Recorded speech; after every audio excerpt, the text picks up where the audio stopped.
I know I can at least say you probably could agree with me that Andy Warhol probably had a hand with agriculture with some of the things that he would highlight, mainly the Campbell soup cans, how important they were. Yeah, no, absolutely. And I was actually going to bring up another artist, Grant Wood. He created American Gothic. Oh There's yeah. yeah, like, and it's kind of interesting. That this is the other painting that came to mind whenever you mentioned agriculture and art. Not to discredit your Andy Warhol comparison, because that's definitely a good one too. But I feel Hmm. like with the American Gothic symbolism, it's the painting of the man and the woman staying side by side in front of their house, and he's holding a pitchfork. Oh That yeah, is the classic. Yeah, that is kind of uh that's the image that I think goes to a lot of people's heads when they hear the word farmer.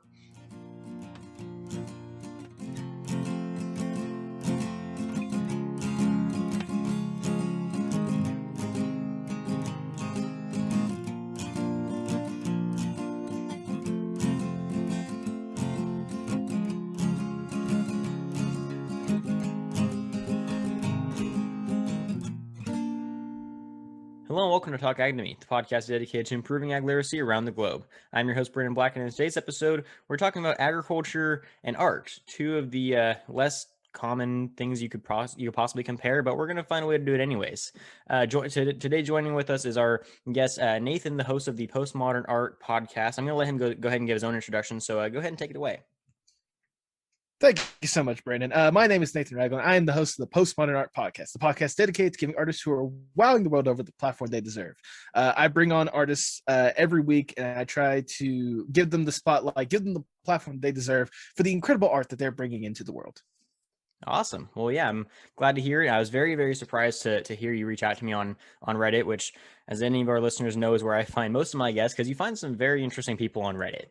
Oh, absolutely.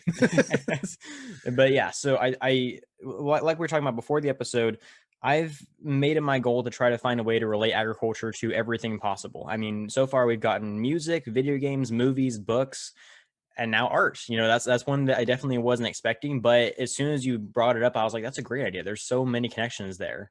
Oh, And absolutely. I was going to say real quick, part of the reason why I reached out is because, it, like, you said what you talk about in your podcast is you try to bring to light agriculture because no one really gives a lot of respect for agriculture. They just kind of Mhm. think, oh, they just make the food and that's really it. Mhm. And so, in a way, I sort of appreciate it. I appreciate art the way you appreciate agriculture by saying that's a lot more integral to today's society than a lot of people might think. Mhm. And for both of us, like, it's incredible that there isn't as much love for our respective topics than there is. So I figured what better way to give more respect and love to it than trying to find a way to relate them. Yeah, no, I think that's an excellent idea, and you made a fantastic point. And I hadn't really thought of it that way, but it's a really, really good comparison because to your point, agriculture and art both influenced a lot of modern culture and modern society that people tend to not even realize in what ways. Mm-hmm. Art is kind of what is regarded as culture. A lot of culture is founded by their art, by their music, by their whatever is considered the creative aspects of that culture. And society as a whole was actually founded by agriculture, so it makes sense that those two would kind of play into each other's hands, and they definitely do. As we look into history, we'll find that there's a lot of connections between art and agriculture as well. Mm-hmm. Mm-hmm. I was gonna say, if you want to go ahead and jump to the history a little bit, I did a little bit of research and I figured out that not only was agriculture the start of history, but agriculture and art in agriculture is part of the start of the history, especially when it comes to like civilization and stuff. I did a quick little bit of research and I figured out that as early as the Mesolithic era, Mhm. with nomadic tribes, like the way that they would set up like their rows for planting and stuff like that, that's considered an art form of itself, like figuring Yeah. out the space and finding a good way to design it to where it can efficiently grow the crops needed. Hmm. Yeah, absolutely. I mean, that's it. Just as you said, agriculture in and of itself as a style is widely considered a science, but there's a lot of art involved in the method of displaying the field and the crops as well. I mean, there's certain practical elements to why we row crop and why we design our fields in our barns the way that we do, Mm-hmm. but there's a lot of it that's just more aesthetic than anything. Um, Oh no, absolutely. If I may, for the the respective previous week's guests that I was talking about. I was talking to an artist by the name of Ace Smith, wonderful musician among other things. And one of the things that he talked about because on my podcast, I usually ask for unpopular art opinions, opinions people might not think about. And his opinion was brutalism should be at least appreciated, which I don't know if you're aware of what brutalism is. Does that ring a bell to you or no? I've heard the term, but I'm not entirely familiar. See, you're at least a lot better than I was whenever he first brought it up, because I had never heard of brutalism. But it's basically like, how cities and how like the infrastructure of like skyscrapers and such, like it's the way they're designed and such. And like people would look at that and just think, oh, that's just a building. But there's actually an art when it comes to that kind of thing, with like making sure that there's enough space and however high you need to go, making sure that, it's like you're getting the best out of what you're given, which is essentially what you could consider agriculture as well. Give it the best with what you're given, X amount of space on the land, a barn, like what you can set off to the side, or like what areas should be reserved for what. There's an art to that of organization more than anything else. Yeah, no, absolutely. I completely agree with that. And that's definitely a whole new perspective that I hadn't really considered before. So I'm curious, what would you, if you were to define it, which I know it's impossible to define, but how would you define art? Art is the best way I could describe it, is the best way for anyone to express themselves, or any way to sort of convey a certain emotion or a certain setting that may or may not be able to be conveyed otherwise. Art is whatever a person is feeling, just basically expressed and on showcase for the world to see in one aspect or another. Whether it be back in the day when it comes to classical art forms, like showcasing like a realistic vision of a beach or farmland or something like that. Like for that person, that's like an expression of peace, or an expression of a great time for them that they want to remember. To today's like modern art, to where it could be just like a bunch of random like splotches of paint on a painting, that could be like an expression of like aggression or expression of excitement and such. So it's just any way that a person can express themselves, and it's not just limited to paintings and stuff like that. I mean, animation, film, video games, all sorts of different aspects. I even it's funny because what was it, about a couple weeks back, I actually brought on a wrestler, and they agreed that wrestling could be considered an art form as well. So interesting.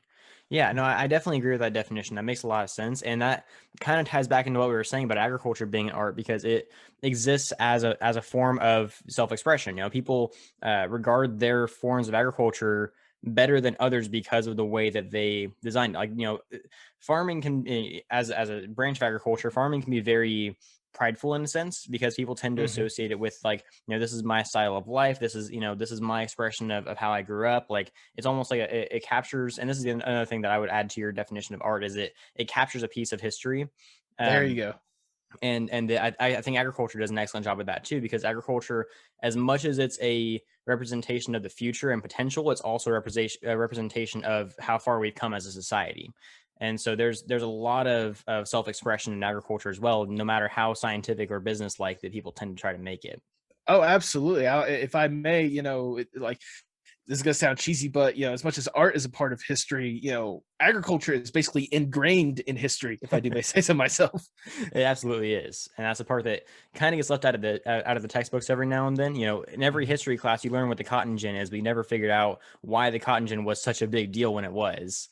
Oh, yeah. Like that kind of stuff is, and actually that ties into actually an art piece that I wanted to bring up for the episode, Manifest Destiny. I'm sure you're familiar. Vaguely. Let's I can definitely look it up real quickly. You said Manifest Destiny. Manifest Destiny. It's an American art piece from way back in the early colonial days. It's got the angel flying over the field, and there's a bunch of cattle and pioneers. Like that is, when you said agriculture and art, this is the first thing that came to mind. And that's a good thing to come to mind, seriously. Yeah, and this painting was a representation of like the potential and the future that had to do with the birth of America. It was this idea that like, hey, we can go further, we can do more. And this painting became famous in like every household across the United States before it was even the United States. And it was just really cool to me that as a symbol of progress in their country, they use agriculture and innovation in modern development to kind of represent that. And so I thought that was kind of cool.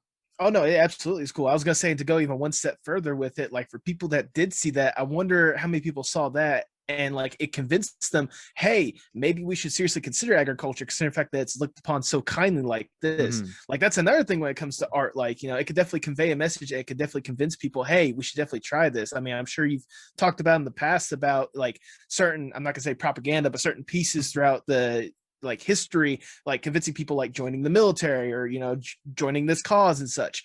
And Right. like, especially with a piece like that, like I would see that and be like, wow, they are definitely important when it comes to developing a nation and such. I want to be a part of that. Like I wonder how many people were convinced with that thanks to art Oh with yeah, agriculture. I'm sure there had to be tons, and not just with this art piece, but there was tons of art pieces at this time that were very agriculturally oriented. And I Mhm. think that one of the big ideas behind producing art like this was to influence a lot of colonizers to move out westward and produce more agricultural land as far as they could find. And I mean, even Johnny Appleseed was a good example of that. Oh He yeah, I, absolutely. I wouldn't say that he was necessarily influenced by art, but he was kind of a bookhead. He was, or a bookworm rather. He was very influenced by literature, which in and of itself is kind of an art form. Oh, Um, absolutely is. I mean, with literature, I mean, storytelling on its own can be an art form. The way that you tell a story, the way you convey emotions and such with the right. story. Yeah, and I mean, we grew up hearing the stories about Johnny Appleseed, but I actually did an episode on it with the guy who studied everything about him, and there was a lot of people who became farmers who went into agriculture because of his inspiration, and he was inspired by the stories that he read. So it's like, even though it may not have been a direct influence, there was a lot of impact that the art had on the people who were settling that land, and so it's really interesting, the amount of depth that goes into the influence that art has on society and on development of careers and all that sort of interesting stuff. And yet people just merely look at it as, oh, that's just someone putting something on canvas. Like, no, it could be integral to conveying what you want to convince people, hey, this needs to be a thing, or hey, you should definitely consider like appreciating this. Like, one of the questions I always ask in my podcast is, how important is art, not just for you but for the world as a whole? And I Mhm. mean, art is essentially the thing that helps, like I said before, convey the message that you want to let people know, hey, like it sends the message for a person to get at least a visual of in their mind and realize, hey, this should be absolutely important. Agriculture especially, Mhm. like, I'm sure you've established many times on your podcast, it's one of those, like, without agriculture, our nation, our society, our culture, our way of living wouldn't exist. Right. No, exactly. It's and that kind of you hit the nail right on the head. That's really a big point of understanding. Like, the whole purpose of this podcast is to help people understand that it's not just your food; it's Mhm. everything else too. I mean, like, society as a whole, the bed that you sleep in, the table that you use for your work, the car that you drive, everything about your life has been influenced by agriculture in one way or another. And to a very similar degree, I would assume art has had a lot of influence in a lot of those types of things too, whether it be from the aesthetic approach or just inspiring somebody. Like, how many cases throughout history have we had of powerful people who weren't even artists that were inspired by art to go on and do great things? I mean, absolutely. I mean, whether good or bad, I mean, for God's sakes, what was it? Hitler was an artist before he Yes. became a leader, so didn't want to touch that. But hey, it's kind of obvious. But even then, like, even if you want to look a bit more modern, like, some of the big names in art, like what was it, Picasso, Mhm. Andy Warhol, like the names there along the lines of that, like the stuff that they conveyed helped change a nation's mentality towards many different topics and such. I know I can at least say you probably could agree with me that Andy Warhol probably had a hand with agriculture, with some of the things that he would highlight, mainly the Campbell soup cans, how important they were. Yeah, no, absolutely. And I was actually going to bring up another artist, Grant Wood. He created American Gothic. Oh There's yeah. Yeah, like, and it's kind of interesting. That this is the other painting that came to mind whenever you mentioned agriculture and art. Not to discredit your Andy Warhol comparison, because that's definitely a good one too. But I feel Mhm. like with the American Gothic symbolism, it's the painting of the man and the woman staying side by side in front of their house, and he's holding a pitchfork. Oh That yeah, is the classic. Yeah, that is kind of uh that's the image that I think goes to a lot of people's heads when they hear the word farmer. and that's not quite what a farmer is anymore. And that's what, that's kind of a big theme of my podcast, is to kind of show people like, hey, farmers aren't this guy, this old man standing in front of a house with his pitchfork anymore. It's gotten a lot more advanced than that. It's gone a lot further than this old 1930s painting shows it might be. And so it's like, that kind of goes back to the point I was talking about. Like, art can capture history, but that doesn't mean that that's how it's always going to be.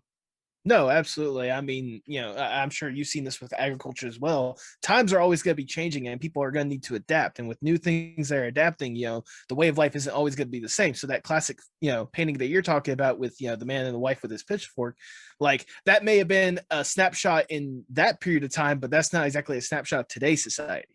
Right. No, exactly. I mean, I think you got it perfectly.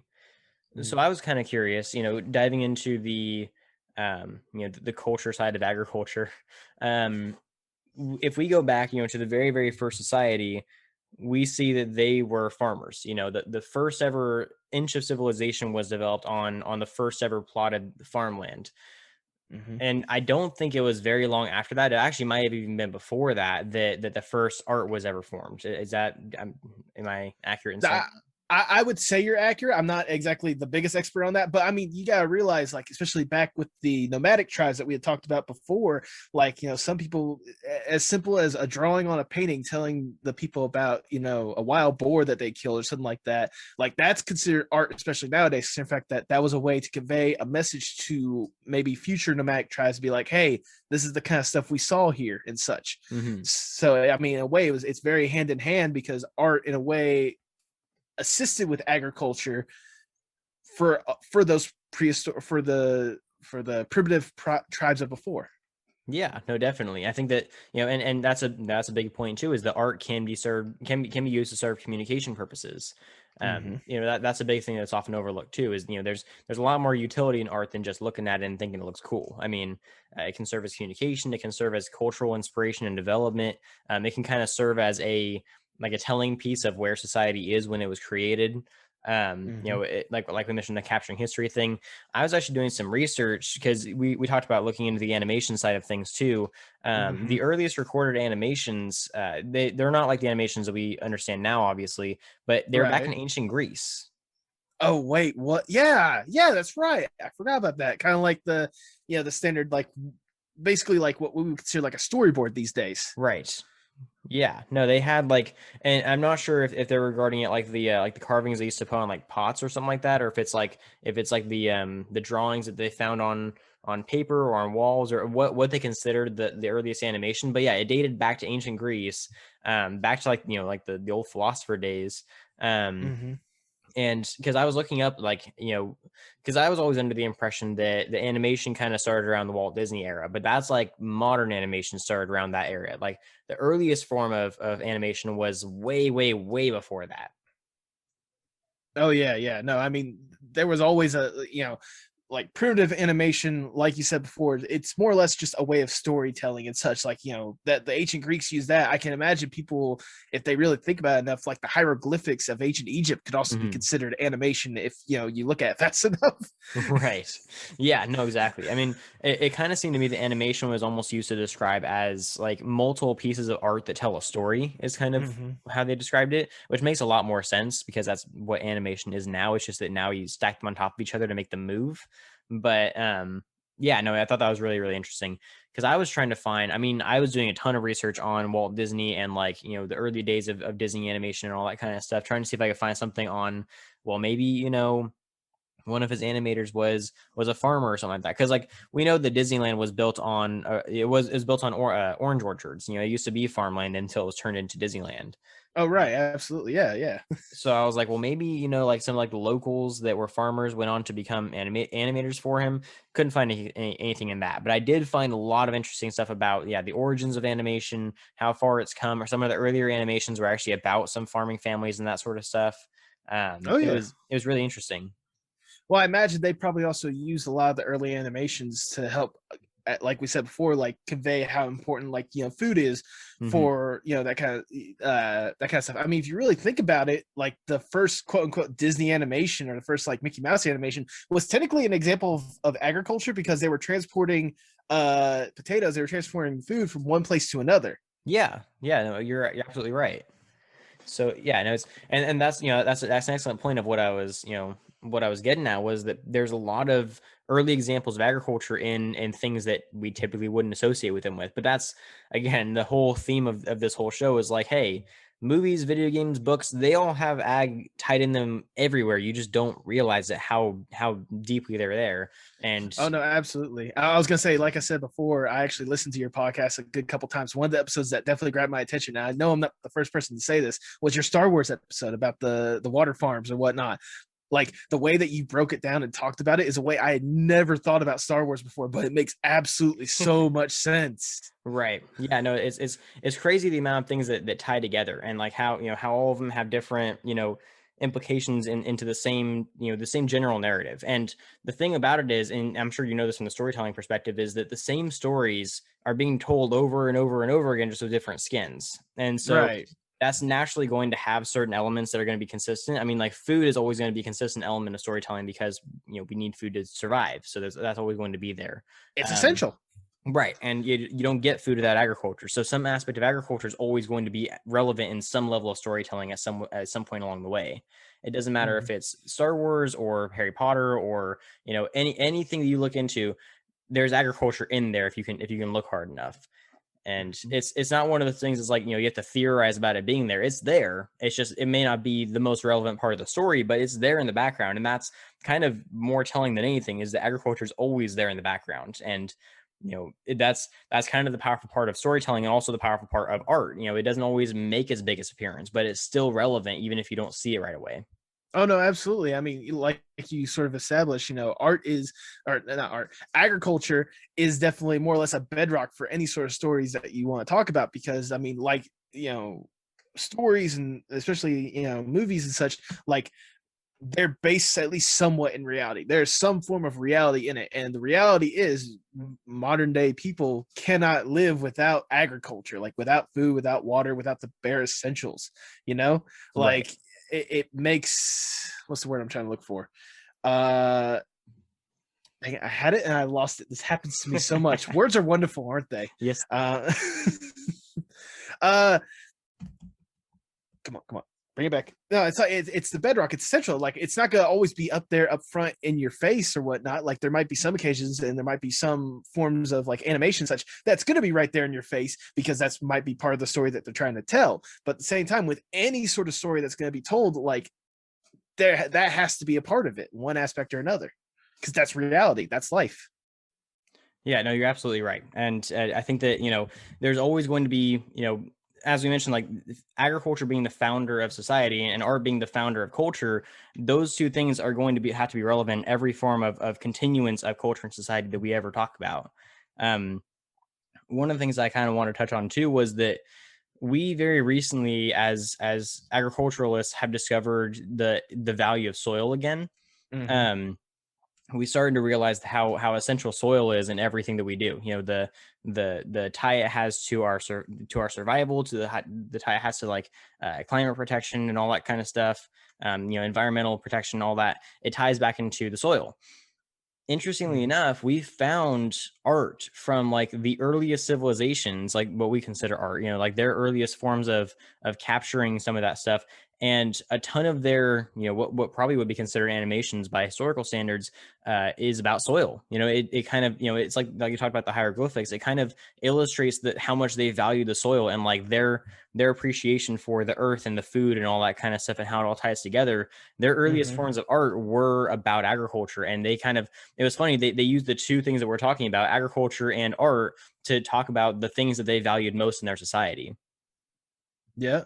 Yeah. I mean, going back to what I originally said at the beginning, just kind of one of those like the nomadic tribes and such, like they had to kind of like use art to really establish to people like, hey, this area is good, this area is bad, this soil is great. Like you can't really tell that to a person unless you're going to sit there, but most tribes aren't going to sit in one place just yet. So they're going to at least let people know, like through like a cave painting or through like some form, like some sort of drawing and such, hey, this area is good, this area is bad.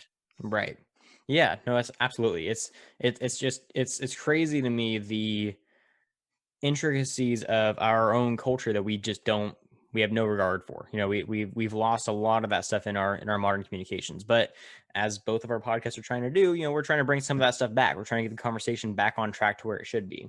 There we go. Absolutely. Absolutely.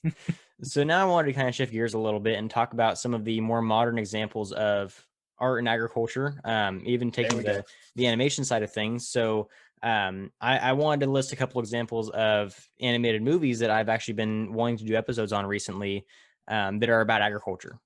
Let's go. Let's do it. So my first example is WALL-E. Oh, absolutely. Yeah. I mean, I'm sure.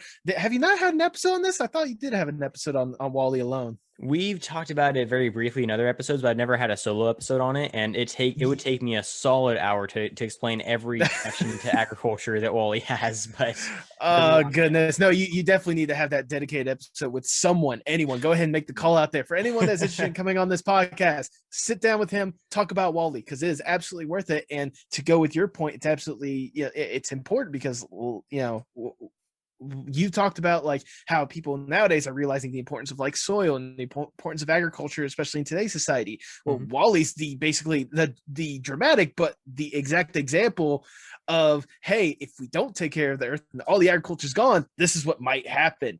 Like the fact that the trip that WALL-E had to make, to see people losing their culture, as I've heard said on previous podcasts you've had, losing that culture because, hey, none of the agriculture is there.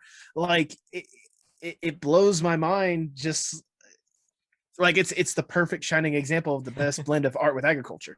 Oh yeah, no, absolutely. And it's really, it's not even, there's another like fourth wall breaking element to it too. It's not just that the animation itself is a perfect representation, but if you look at the story of it, the story is supposed to tell us that, oh yeah, no, the pollution and capitalism and like the destruction of the environment is what killed the planet and everyone had to leave. But you start to realize, if you look at the pieces a little bit more closely, that not having any farmland left, killing off all the crops and all the trees and everything like that is what killed the planet, because now they don't have oxygen to breathe. It wasn't just pollution. It was, you guys aren't farming anymore.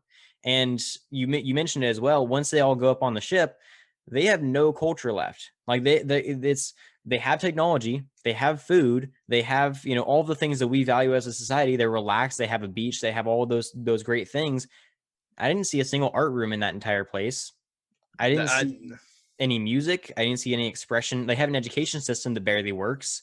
Like I just like today's society. Exactly. Yes, no, exactly. I didn't see any representations of modern culture. Like there was no creative freedom. It was just they're sitting there staring at their computer screens, which looked way too familiar. Yeah, no joke. I was gonna say, like, the closest they had to any sort of like culture is whenever they decided, you know what, go with blue today, go with red today. That's about the closest they had to anything resembling that. Right, but the thing is, they were told to do that too. They didn't even do it on their own accord. Right. So it's like, it seems to me that as you get away from the protection and prioritization of agriculture and art and other forms of creative culture, you start to get away from what society is all about, and then you get into just WALL-E. Yeah, exactly. No, I mean, you've nailed it on the head with just kind of how important like agriculture is being highlighted in that, whether intentional or not. Yeah, no, absolutely. And I think that's why I need to do a whole episode on WALL-E, because there's so much there. I mean, yes, absolutely. Like you've done one on like Star Wars, which that one, I don't think, I know you've already talked a lot about, but I don't think you even truly like scratched the surface on everything that could possibly be there. There's so much there too. I'm surprised WALL-E hasn't had a full-on dedicated episode. Like just go back to like the Reddit forums, just be like, who wants to talk about WALL-E with agriculture? just do that out there just on its own and get someone, because seriously, that one needs to be done. I agree. It's funny because kind of a tangent. It's been on my list forever. I have some friends who do a movie-based podcast. They're the ones that helped me do the Martian episode. No, there you go. I wanted them to do a Wall-E episode for so long, and I fought them on it because they don't like the movie. They don't like Wall-E. What? How Yeah, can you not like Wall-E? right. That's what I told them. And like, they're good friends of mine. Like, we still talk all the time, and we just kind of brainstorm episodes and stuff. But I'm like, guys, come on, do the Wall-E episode with me. And they're like, I don't want to talk about Wall-E. It's like, why not? This would be so much fun. And they won't budge. So I need to find somebody else. You know what? I'll tell you what. I'm gonna give you a hand with that one. I have a couple of art like Discord groups that I'm in or whatnot. I'm gonna send a feeler through some of them and be like, "Do you want to sit down with this incredible host and talk about Wall-E?" Because I'm Awesome. pretty sure there's a good majority of art people that are gonna be like, "Yes, let's talk about Wall-E." No, I think that'd be awesome. Because I mean, like, it's one of those things I could go into on my own, but it's a lot more fun to have somebody to banter with. Oh, absolutely. Trust me, I could have done a solo video on my own talking about the connection of art and agriculture. But honestly, like especially some of the insight that you bring to it, like it really helped me like open my eyes more than I already anticipated. Right. And that's the whole point of it too, is if you get two people from two different communities, they start to realize things about each other. It's like, oh, like I would have never considered the connection of art and animation, all that kind of stuff with ancient civilizations. And I'm sure that, I brought some things to the table that you're like, huh, I never considered, like the Manifest Destiny thing. Yeah, no, absolutely. But, and then my other, again, I can go forever on Wall-E, but I want to make sure that we get done with this at a decent time. The other animated movie I wanted to bring to the table was The Good Dinosaur. Oh yeah, no, that one. I I've only I will be honest. You're probably gonna be talking about this more than I have because I have not seen that movie like all the way through. It never really piqued my interest like other movies had. But I mean, no, I mean absolutely with like how important like it was, highlighting like dinosaurs and like the way that you know like a different kind of society, but like the lack of art or the presence of art that was there, like it was definitely intriguing to showcase. Yeah, no, and to your point, I only saw the movie once, so I might miss some things in it, but I've talked about it briefly in a couple other episodes, and I think that there's a lot more there too. Kind of like a Wall-E situation, just not quite as deep because Wall-E is a very, very deep movie. Oh, it absolutely is. Absolutely. But I think that The Good Dinosaur is a good representation of what we're talking about right now because, well, first of all, let me get this off the table. The Good Dinosaur is a good movie. I'm not going to say it's not. I just think it's a Lion King ripoff, and that's why I don't like it as much. But Fair enough. but I think that the reason The Good Dinosaur works for our conversation is because the entire movie is centered around an agricultural lifestyle. Like the dinosaurs that open it up are farmers. They have their fields. They have like this whole system of the kids work on the farm while the parents work on like the stuff that like the getting the resources ready for harvest and all that kind of stuff. Mhm. Like the youngest Arlo, the one that runs off, he encounters like these cowboys that are T-Rexes, and he encounters these velociraptors that are kind of like bandits, and like there's all kinds of like very Western style feel to the whole movie, which is really cool. Mhm. But there's a lot of art incorporated into the movie too. And again, it goes back to the idea of like they have a society. It may not be our version of a society, but it's still a society, and it's founded in agriculture and art. And Yeah. like so, like their version of art is all of the kids put their paw print up on the wall to show that they're big enough to start working on the farm, and their paw print is supposed to be like a symbol of like their maturity. Um, and then later in the movie, when the kid starts taking care of the little caveman baby that starts running around, he finds like drawings of like the caveman language, and it shows them like hunting down dinosaurs and stuff like that, and that's when he realizes that they're kind of dangerous. And then he eventually meets them, and they don't hurt him, and they show him that they don't mean to, they don't mean him any harm, and he realizes that he interpreted their art incorrectly and all that kind of stuff. And so there's a Yeah, I lot of was gonna say it connection goes. there. Sorry, I was gonna say it goes back to my original point. Whenever you asked me what I would describe art, or I forget what exactly the point was, but it's kind of one of those, people look at art differently. They interpret it a different way. That Mhm. right there was the biggest example in that movie. So, Right. No, exactly. I mean, and that was a big, that was a big reason why I thought that it was a good, it was a good talking point, was just like that movie shows exactly why art and agriculture are important for society, because they can cause misinterpretations and arguments, but they can also cause growth and development. yeah, no, absolutely. I mean, as you were talking about, like with that society, it's a good representation of an alternate reality, but a reality nevertheless of how integral that art and agriculture was in that film. Right. And I wanted to cover those two movies in particular because I think that they are alternate sides of the same conversation. One is zero agriculture, zero art, which equals zero culture. And then Hmm. one is agriculture and art almost completely surrounds culture, and that's what is, that kind of shows in the movie how beneficial that can be. Oh, absolutely. I mean, you've nailed it on the head with how important and vital these two are together, but let Hmm. alone by Right. themselves. So I might need to do a whole episode on both of those, because they they tell very similar messages. Oh yeah.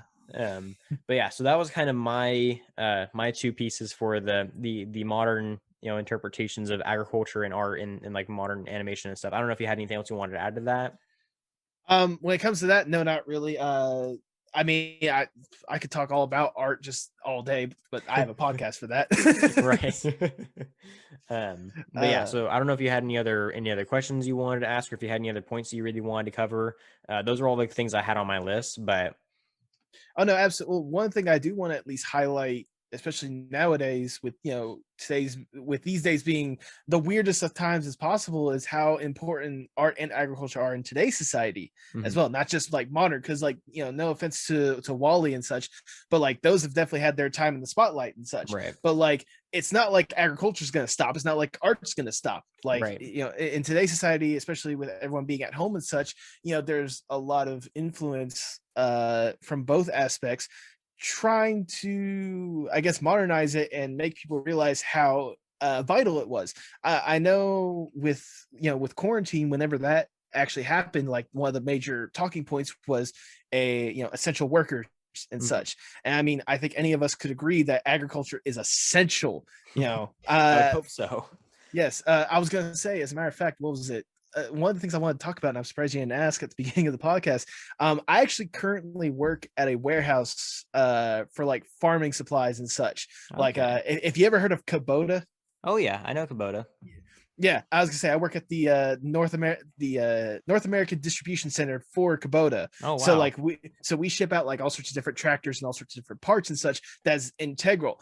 I didn't stop working anytime during this quarantine for that kind Mhm, of stuff. I think the mhm, most we ever did was whenever cases popped up, and that's understandable. But for the mhm. most part, like with how big of a place that we were and what we were shipping out, consider the fact that it was considered essential for what we were doing, I never slowed down anytime during the quarantine. Hmm. Um, so I mean that alone tells you just how vital it was, like especially when it comes to the store workers and fast food workers and all these guys that many people didn't give two thoughts of before, but like it gave us the highlight of, hey, these guys are essential. Like Right. agriculture is essential in today's society, just like art. Like it made us truly realize that there's some form of art that's really unnecessary, mainly a lot of the live action stuff. But I'm telling you right now, like art helped me a lot get through some of these like weird times, because some of the animation that people were putting out there, some of the art that people were creating whenever they had nothing to do but sit inside, like it was essential in helping some people get through the day-to-day lives. Like anytime you hear anything coming out on Netflix and such, that's art, that's essential. Mhm. Like and especially now that people have had time, they've been sitting inside, they've been brewing stuff or whatnot. I'm telling you right now, within the next like 5 years or so, we're going to be seeing quite possibly the golden age of like animation, like more Mhm. than ever, because people have had these stories with this time off, with these this essential time being presented. Like people are like, I'm excited for what the future holds for both of our fields more than anything Yes. else. No, I 100% agree with you, and I think that it's really interesting, because this is another point that I can definitely see my side of it, but I didn't realize how big your side of it was too until you just said that. Hmm. Um, because a big thing that started to blow up, and there's a lot of them, but a big thing that started to blow up after everything shut down was a lot more people became active on TikTok, and a Oh lot more yeah. people became podcasters. Hmm. And we've seen more than anything. When did you start your podcast? I started my podcast September of this past year. Okay, so yeah, it's still during kind of the big boom of podcasters. Oh yeah. I started mine actually. I'm this Monday will be my third year doing my podcast. Congratulations. Thank you. Well, by the time this episode comes out, it's been 2 weeks ago now. But yeah, Still. this was kind of a big thing for me, being a podcaster, to see this massive boom in the podcasting community of all these people all of a sudden wanting to get, like, it basically created the indie podcaster community, which was awesome, because the indie Mhm. podcaster community is one of the best things that ever happened to podcasting. Oh no, Um, absolutely. I was gonna say, like, if I may say so, I mean, it's not like podcasts never had the time of day. We've all heard the big ones, Joe Rogan right. podcast and all the big ones. But Hmm. like, especially now that I've said before, like I said before, people got to spend a lot more time inside and had ideas brewing. Some people, there's a couple of podcasts I've listened to where they're like, well, before I never had the time and chance to, but now I actually got to sit down and do the thing that I want to do. It's not that people didn't want to do it before, it's just with the society of old, like, we never had the opportunity to, but now people actually have the opportunity to and have the ability to, like you said before, there's this boom of indie podcasts that I Hmm. am excited for as much as you are. Oh yeah, no, I'm so stoked. I've made so many good friends through the podcasting community now too, because everyone's trying to get into it right now. Hmm. And people are looking for help, they're looking for mentorship, they're looking for friends. Like, it's really, really cool to see all this happening. But a big point I wanted to make was that when everything first shut down, I was interviewing people for my own podcast, and I was on TikTok a lot. The two most common hobbies I saw taken up because of everything shutting down were gardening and art, Yeah. Yeah. which should tell you a lot about people. Like, people have this natural draw towards the creative, and then and the foundational thing of agriculture. People were asking me questions on, like, left and right, about food, about nutrition, about gardening, about how to grow their own food, where their food comes from, why food has gone up in price or gone down in price, or why it's not available. Like, all of a sudden people realize, like, oh, I've got nothing else to focus on, and we're out of food. Why are we out of food? And so now they have this newfound interest for agriculture, and this newfound curiosity for gardening, and how to start their own farms, and how to get into how to get involved in their communities and all that kind of stuff. And I saw a lot of people, especially in the TikTok realm, blow up on the creative side of things. New animators, like you said, are coming out, new artists, and there's new forms of expression that are starting to kind of found themselves. Um, it's interesting to see that when the world shuts down and nobody's allowed to work anymore, for some reason creativity goes at an all-time high. And I think Oh it's what no, you said. absolutely. Nobody else had anything else to do, so they're doing what they thought was the most fun, and to them fun is what founds culture. It's art and agriculture. Exactly. I was going to say, to go a little bit further to build on what you were talking about. I can think of at least a good couple of guests that have told me, like, like, it's not that they didn't want to do some of the art stuff that they've done before, but like, now that they were at home and such, they got to finally have the opportunity. The biggest example I can think of is a guy by the name of Antonio Freire. He is Mm, I forget what exactly his job title was, but he's from Mexico. When he was shut down, he finally decided, you know what, I'm gonna make the video game I've always wanted to make. And mhm. he's currently, it hasn't been released yet, there's a demo out, but he's making a game called The Chameleon, to where it's basically, think Metal Gear Solid but without weapons, but with superpowers. Like, you can Huh. transform into, and like, you can transform to like the bad guys, or you can do, like, I think it's like a shockwave or something like that. You can like dash or something along the lines of that. Like, it's something you develop as you explore the map and such. Like, that was something that, if it wasn't for the lockdown times, he would have never had the opportunity he probably would never had the opportunity to do that until much later in life. But like, with a little bit of research and a little bit of time and effort, like, he got to do what he's loved, what he has always loved to do and always wanted to do. Like, let that creativity flow and create something that people, I hope, many times over, are going to be able to enjoy, because, like I said, should be releasing, I want to say, summer 2021. It could always be pushed, because it's just one guy making it too. That's Right. the incredible thing. So Yeah, no, I think it's so awesome that people are getting to finally pursue their dreams and do things that they've always wanted to do. And it's just like, it's really, I've seen such a massive boom, and this is more on my side of things, but I've seen a massive boom in the interest in agriculture, and people asking really good and genuine questions. mhm. And it's kind of sparked this new conversation of, like we mentioned earlier, agriculture is more than just a guy in an overalls and a pitchfork milking his one cow at the cornfield. It's Right, right. it's very technologically expansive. There's a lot of new jobs in agriculture that were never there before. It's one of the most technologically advanced industries in the world. It's we use drones and robots and technology that nobody's ever heard of before. Oh yeah, Um, absolutely. One of the things that's actually a fairly common job in agriculture that a lot of people tend to not even realize, and I've been getting asked about a lot lately, is computer design, like computer science, and graphic design. And Oh so yeah.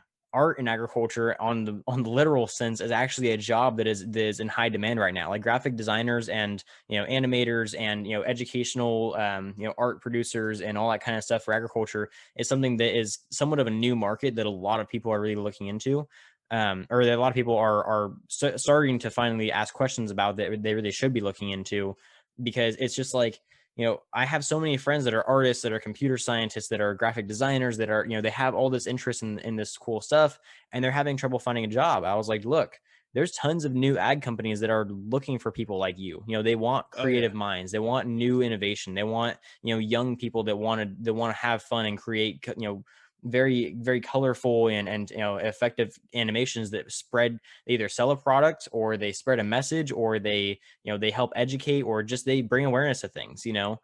And it's been really cool to see the, like, kind of the light bulb go off in a lot of people's minds whenever they hear that kind of stuff, because it's like Mhm. they never realize just how connected those things can be without, like, if you tell someone to work in agriculture, they automatically think they're either going to be working in the fields or they're going to be running a farm. It's like, guys, there's a lot more to it than that. Oh, there's a lot more. It's not just, the hard dirty work. There's a lot of office stuff that needs to be done. There's a lot of technical stuff that needs to be done. Like, there's people, you could fly a drone for a farmer and get paid for it. Like, there's all kinds of stuff out there. And so, like, the last point I wanted to cover on my side of things was that art and agriculture kind of intersect at a very, very literal point of, there's jobs for people in agriculture as artists.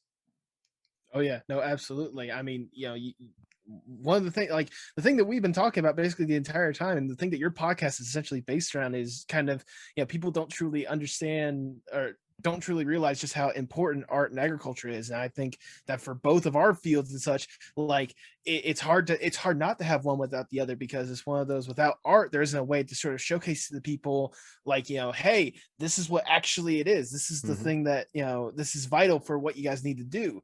And on the opposite side, like without agriculture, like there might be some aspects of art that may have never existed. Mhm. So yeah. Yeah.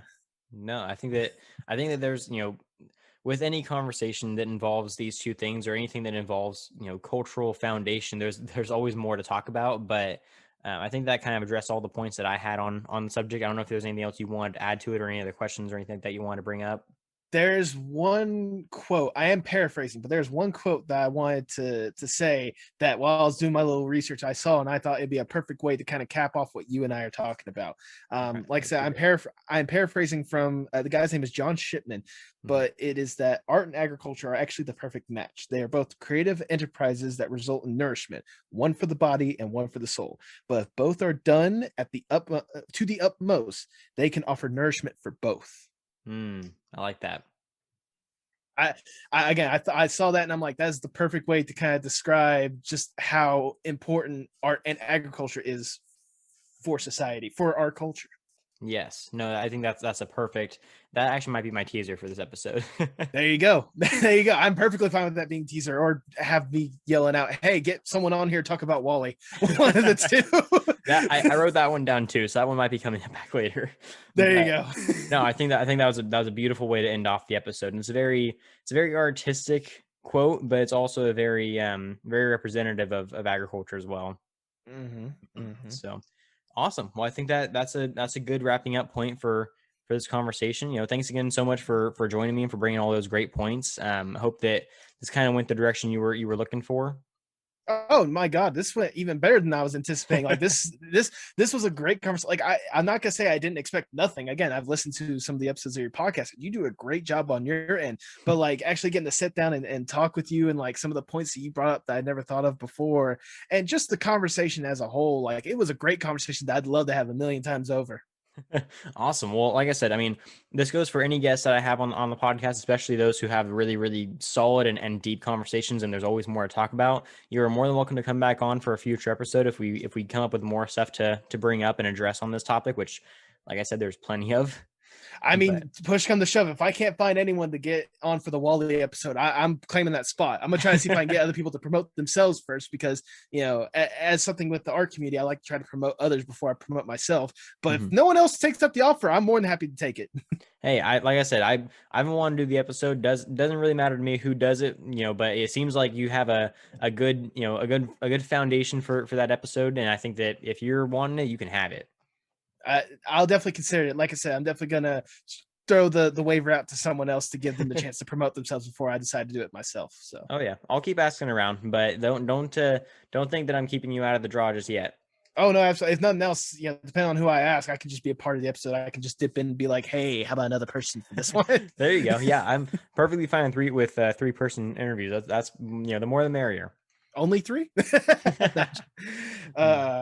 Awesome. Well, like I said, thank you so much for joining me. It was definitely a blast, and I hope that it seems like you enjoyed it. I'm hoping. Oh no, absolutely. Thank you so much for just the opportunity. I'll be honest. Whenever I did throw my name out here to be a part of this podcast, I was kind of a little curious because, like, I not that I definitely discredit agriculture, but is not really the top, the thing that's on the top of my mind all the time, despite the fact that I work at a place that emphasizes on agriculture. But it was definitely incredible for me, and it was definitely a learning experience for me more than anything else, just to sit down and talk with this kind of stuff. So thank you for letting me on and just letting me talk more than anything else. I love conversation. I do too, man. I mean, it's the whole reason I started a podcast. There you go. Yeah, no, I definitely appreciated you taking the time and kind of opening my eyes to more of the art side of things I tend to not think about as often, because like my mind tends to veer towards very particular topics, typically agriculture and science and that sort of thing. And so the art side of things tends to escape me at times, but it's definitely something I appreciate. Just I need to almost make myself think about it at times because it's kind of off on the background, for the most part. I wouldn't even say think about it all the times, because not everyone can think about art 24/7, but at least, I hope with our conversation, you at least appreciate it a little bit more. Oh, absolutely. I mean, I've definitely more than anything that just kind of made me realize how like you said, how deeply connected our topics are, which makes me appreciate it even more because it's something that is almost, if not more than as vitally important as my topic. And then there we go. I think we did a good job with what we were trying to do today. Yeah, no, I completely agree. So that being said, thanks again. Before we close out, would you like to replug your podcast, let everyone know where they can find you? I'll be more than happy to plug it a million times over. Once again, I'm Nathan Ragland. I am the host of the Postmodern Art Podcast. You can find us on YouTube, Spotify, Apple Podcasts, Anchor, and most podcast streaming platforms. New guests every week, Thursday, 6 p.m. Eastern Standard Time, 3 p.m. Pacific Standard Time. Follow us on Twitter at Postmod Art Pod for future updates and guest announcements.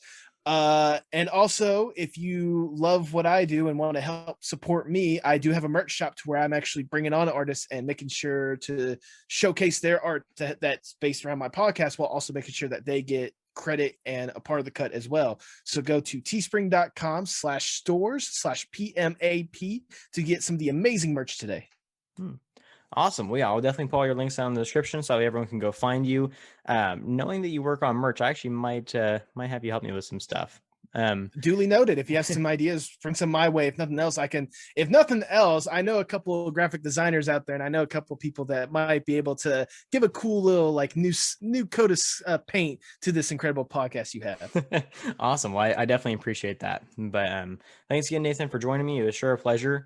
Thanks to all the listeners and anyone who's still tuning in. I definitely appreciate you guys for all the support and for listening for this long. And I hope to catch you all next week. And don't forget, if you ate today, thank a farmer.